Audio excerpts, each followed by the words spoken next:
Exactly 1 hour and 20 minutes after we sent the survey ship out on its tail, the critters showed up. Ordinarily, when you make a landing on an unknown planet, it takes at least a week for any life to come creeping out of hiding and sneak a look. But there they were, the critters. They were almost cow-sized, but not as graceful as a cow. Their bodies were put together as if every blessed one of them had run full tilt into a wall. Their hides were splashed with large squares of pastel colors, the kind of color one never finds on any self-respecting animal. Violet, pink, orange, chartreuse. The overall effect was in a checkerboard, made by an old lady who did crazy quilts. Max Weber, our biologist, stood at the tail fin with me and stared. Look at that on their heads. Those antlers. Those are not antlers, my friend. Well, I was afraid to say it. It looks like vegetation. As if they were trying to hide behind a skimpy thicket. And what bothers me is the fruit and vegetables. That is, fruit and vegetables growing on their heads. Hey, watch it. One of them's broken away from the herd and coming over this way. Step back. Give me a clear shot in case it charges. Look, here it comes. What? How do you like that? It just dropped. Ted, that animal just walked up to us and dropped dead.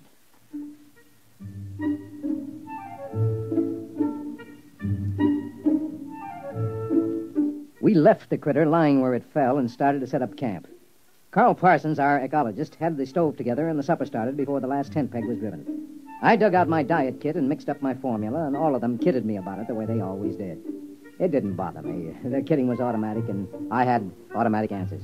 I know ulcers must sound silly and archaic. You ask any medic, he'll tell you they don't happen anymore. But I have a riddle stomach and a special diet kit to prove that they sometimes do. After supper, Carl Parsons, the ecologist, Max, and I dragged the critter in and had a good look at it. Hey, look at this, Ed. This animal's got different colored blocks on it, just like a checkerboard. Look at this one.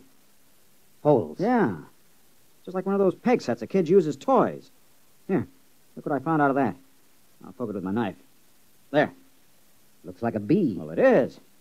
On top of being a tomato bush and a grapevine, this critter is a walking beehive. Why couldn't they be something simple? Yeah, it never is. You know, this is a screwy place. The critters? No, not the critters, the planet itself. Never saw one like it. It's positively naked. No trees, no flowers, nothing. Almost as if someone had said, let's make a simple planet. Let's cut out all the frills. Let's skip all the biological experiments and just work on the basics. One form of life and the grass for it to eat.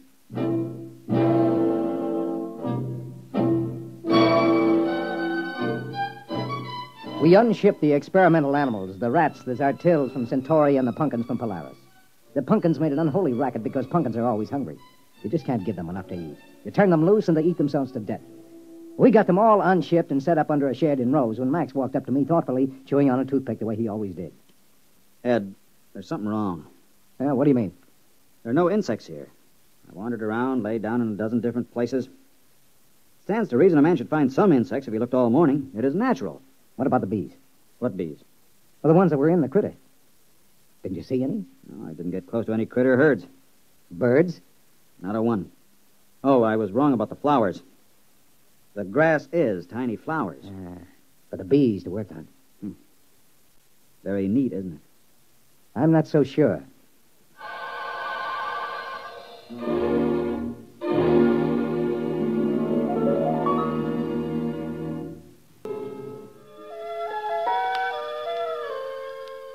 The bio team had the critters spread out on a canvas tarp. They were happily chopping them up in small pieces with a scalpel. Ed, I've got news for you. No brain. What? No brain. We can't find one, and there's no nervous system. That's impossible. How can a highly organized, complex animal exist without a brain or nervous system? It's got everything else. As near as we can figure it out, there are at least a dozen different kinds of flesh. Some fish, some fowl, some good red meat, maybe even a little lizard. Well, an all-purpose animal. We found something finally. If it's edible, and if it doesn't poison you, if it doesn't grow hair all over you. Well, it's up to you fellas. I'll get the cages down, and you can start killing off the little animals to your heart's content. And there's only one insect, these bees. And we never see these unless we're near a critter herd. And no birds, no fish in the water. Not even a single-cell paramecium. Yeah, I was talking it over with Max. You know, I'd give my right arm to hear a cricket or a mosquito or even a hornet. This is the strangest thing we've... Hey, Max, what are you chewing? Toothpick. That's no toothpick. Spit it out, spit it out. That's grass. I don't know. I must have just picked it automatically to chew on. Just a habit, I guess. Yeah.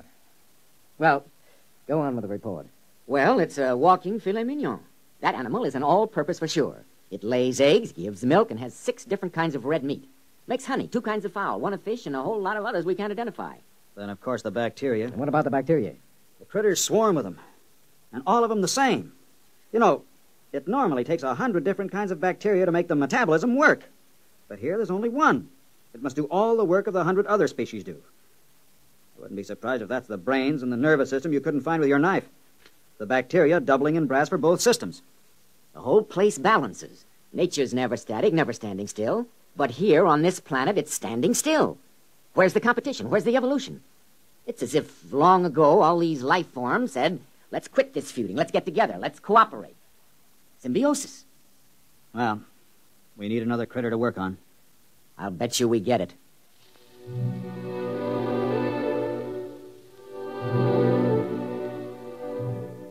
Luckily, Max didn't take Carl's bet. Right after breakfast, the critter came in and died with a savoir-faire that was positively marvelous. We unloaded all our supplies and got ready for a long stay. We were feeding all the experimental animals on a critter now. The carnivorous ones ate the critter meat, and the vegetarians chomped on critter fruit and critter vegetables. They all grew sleek and sassy.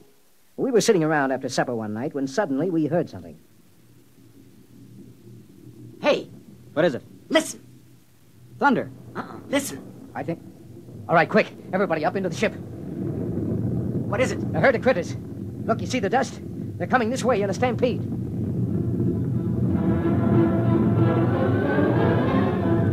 We swarmed up the ladder and tumbled into the port. Below us, the stampeding critters went grinding through camp. There seemed to be millions of them. They came pouring past for almost an hour.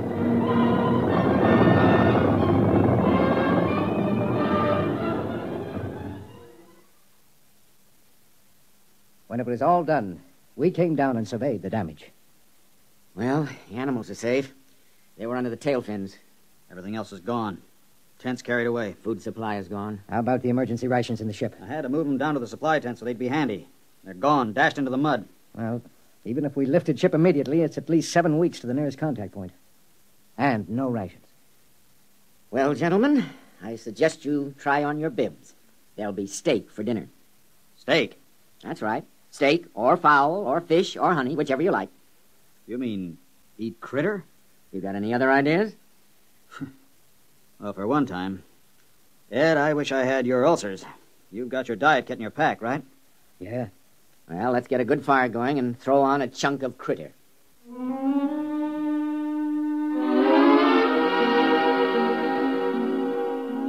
The crew ate about a critter a day.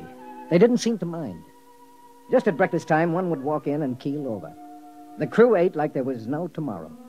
I waited for them to break out in a rash or start turning green with purple spots or grow scales or something. But nothing happened. They felt better than they ever had. But then one morning, Max Weber turned up sick. Well, gentlemen, I've just taken a sample of my own blood. How do you feel? Lousy. I'm loaded with bacteria. Critter bacteria. I've checked some of the others. They've got a lower count than I have. Well, that figures. You got a head start. No. The rest of them have just been eating critter for a week. Hey, remember the day you ran out of toothpicks and took to chewing on a grass stem? Yeah. Well, we can't stop eating critter. It's all the food we have. Well, we might stop eating critter now. And as my diet kit, we might make it home. Your diet kit wouldn't last us 3 days. I took a blood sample on the test animals. They've got a bacteria count almost as high as mine. Well, it doesn't make any difference. We still have to eat critter. We haven't got any choice.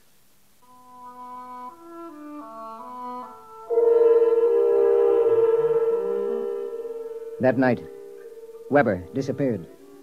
We hunted him for 3 days. He couldn't have gone very far, but we didn't find him. We did find one queer thing, though. Hey, over here! Down in the gully! What is it?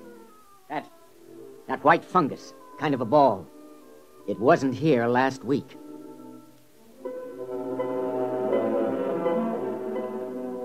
We couldn't find Weber. And then about 4 days later, Carl woke me up. Ed, get up. Get up. Hey, what's the matter? The animals, the test animals. They're encysting. They're turning into cocoons or chrysalis or something. What? All of the test animals, the guinea pigs, the dogs, they're turning into white fungus balls. The ball we found out in the field. Weber. Max Weber. It's got to be.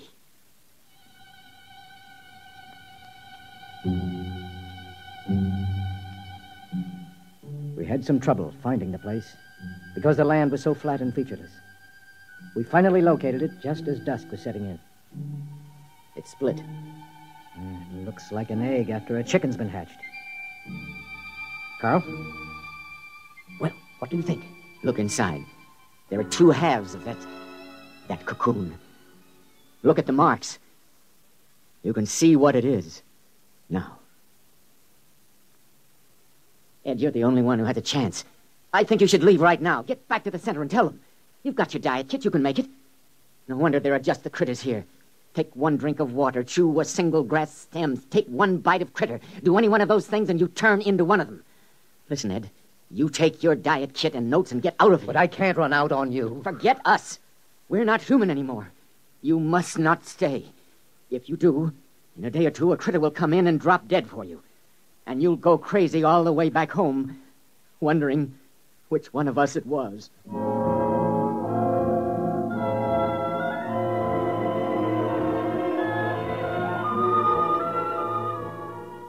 I walked slowly over to the ship, and I stood at the foot of the ladder, holding the notes and the diet kit against my chest. I thought of all the things we'd been through together. The crew, how they'd always kidded me about the diet kit.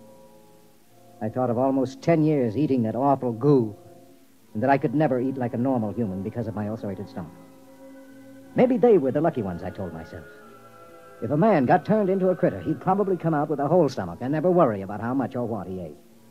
The critters never ate anything except the grass. But maybe, I thought, that grass tasted just as good to them as steak or a pumpkin pie would taste to me. So I stood there for a while and I thought about